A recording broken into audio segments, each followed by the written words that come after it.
नित्या, देखो मेरी कृष्णा की ड्राइंग। वाह, ये तो बहुत सुंदर है। अरे देखो, ये आपको पता है जन्माष्टमी आने वाली है। हाँ, हम मटकी फोड़ेंगे। हाँ, लेकिन मटकी क्यों फोड़ते हैं? क्योंकि कृष्णा मटकी फोड़ के माखन चुराते थे। नहीं, कृष्णा कभी चोर नहीं हो सकते। वो चुराते थे। नहीं नित्या, याद है दीपा दीदी ने हमें एक दिन कृष्णा की कहानी सुनाई थी? हाँ, उन्हें पता होगा, चलो उनसे पूछते हैं। ओम शांति दीदी। ओम शांति दीदी। ओम शांति। एंजल्स, कैसे हैं आप दोनों? हम ठीक है, आप कैसे हैं? हम भी ठीक हैं। और आज तो हम एक बहुत सुंदर त्योहार को याद कर रहे हैं। दीदी, आज नित्या और मैं ड्राइंग कर रहे थे तो मेरे दिमाग में क्वेश्चन था जो क्लियर ही नहीं हुआ। तो वैसे तो बहुत सारे हैं, लेकिन ये समझ ही नहीं आया मेरे को कि कृष्ण तो देवता थे, तो उन्होंने माखन क्यों चुराया? देवताओं को तो चुराने की जरूरत ही नहीं होती।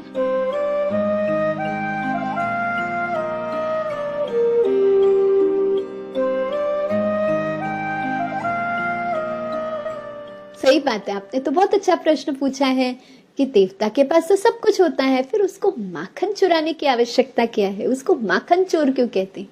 तो परमात्मा हमें सिखाते हैं कि वास्तव में जो ये गायन है कि मटकी फोड़ना और फिर माखन चुराया कृष्ण ने, तो हमें मटकी फोड़ना है पहले। अर्थात क्या करना है, हम सब के पास अपनी बुद्धि का थोड़ा बहुत अभिमान आ जाता है कि मैं तो बहुत सुंदर हूँ, मैं तो बहुत शक्तिशाली हूँ, मैं तो बहुत अच्छे पोजीशन पे हूँ, मैं तो बहुत अच्छा काम कर सकता हूँ, मेरा तो बहुत नाम है। तो ये जो ईगो आ जाता है ना, तो परमात्मा कहता है पहले इस ईगो को तोड़ना है।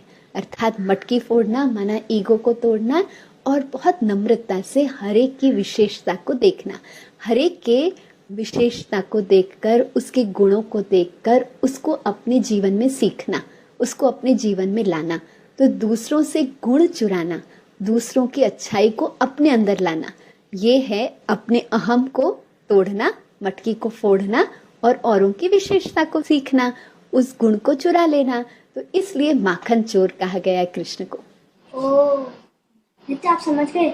मैं भी समझ गया। और दीदी, कृष्ण तो सर्वगुण संपन्न थे, तो वो गोपियों के वस्त्र क्यों चुराते थे?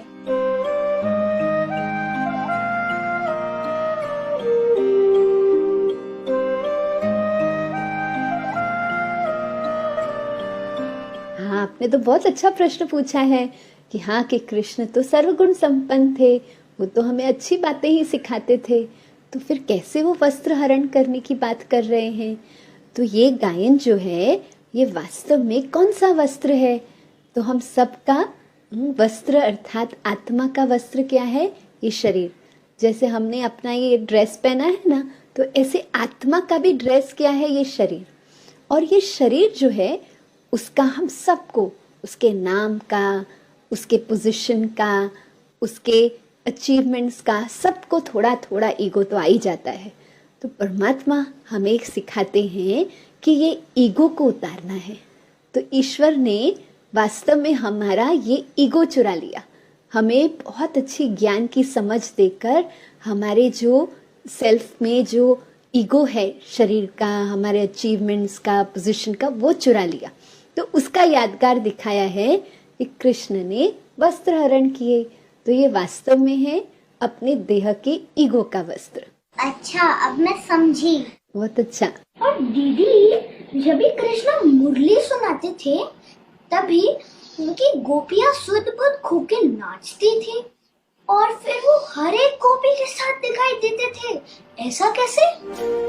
ये तो बात वंडर है ना, कि देखो जब मुरली सुनाते थे तो सबको उस मुरली का आकर्षण होता था, वो संगीत सबको इतना पसंद आ जाता था, सबका मन मोह लेता था। तो ये कौन सा संगीत है? वास्तव में ये है ज्ञान की मुरली। तो परमात्मा हमें सिखाते हैं कि जो डायरेक्ट ज्ञान ईश्वर बैठकर बहुत प्यार से हमें समझाते हैं, ज्ञान की बातें समझाते हैं, हमें कैसे खुश रहना सिखाते हैं, हमें कैसे हर परिस्थिति का सामना करना है वो सिखाते हैं। तो ये ज्ञान का जो संगीत है, ये ज्ञान की जो मुरली है, वो हम सब गोपियों के अर्थात हम सब के मन को मोह लेती है और हम अपनी सारी जो दुख की बातें हैं, दुख की फीलिंग्स है, जो परेशानी की भावनाएं हैं, वो सब सुध बुध भूल जाते हैं और इस ज्ञान के संगीत के आकर्षण में हमारा मन आनंद से नाचने लगता है। हम इस ज्ञान के अनुभव में इतने अंदर से खुश हो जाते हैं, हमारा मन सदा आनंदित होता है और मन नाचते रहता है, खुश रहता है। और हर एक को ऐसे लगता है कि ये ज्ञान मुझे सुना रहे हैं परमात्मा, मेरे लिए ये सुना रहे हैं। तो इसलिए हर एक को परमात्मा के साथ एक पर्सनल कनेक्शन, अपनापन महसूस होता है। इसलिए जो गायन है उसमें दिखाया है कि हर एक गोपिका के साथ कृष्ण है और हर एक गोपिका ऐसा महसूस कर रही है कि कृष्ण मुझे ही मुरली सुना रहे हैं। वो जो स्नेक है ना, शेषनाग, उनके फन पे कृष्णा नाचते थे। वो तो जहरीला होता है, तो वो उनको काटता क्यों नहीं था? सही बात है, जहरीला सांप और काटे नहीं, और उसके ऊपर कृष्ण नाच रहा है। तो परमात्मा हमें सिखाता है कि वास्तव में ये जहरीला सांप कौन है, ये कौन सी बातें हैं। तो हमारे अंदर में ही ये सांप रहते हैं। ये कौन से सांप है? हमारे अंदर जब गुस्सा आता है ना, तो गुस्से का सांप आ जाता है, तो उसका जहर फिर हमारे संबंधों की मिठास को समाप्त कर लेता है।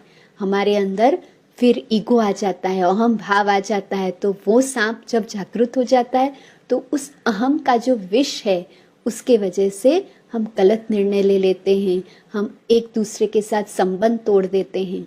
फिर हमारे अंदर में लालच का जो सांप है ना, वो जागृत हो जाता है। तो ये लालच का जो विष है वो हमारे अंदर आ जाता है, तो हम चोरी करते हैं, गलत काम करते हैं।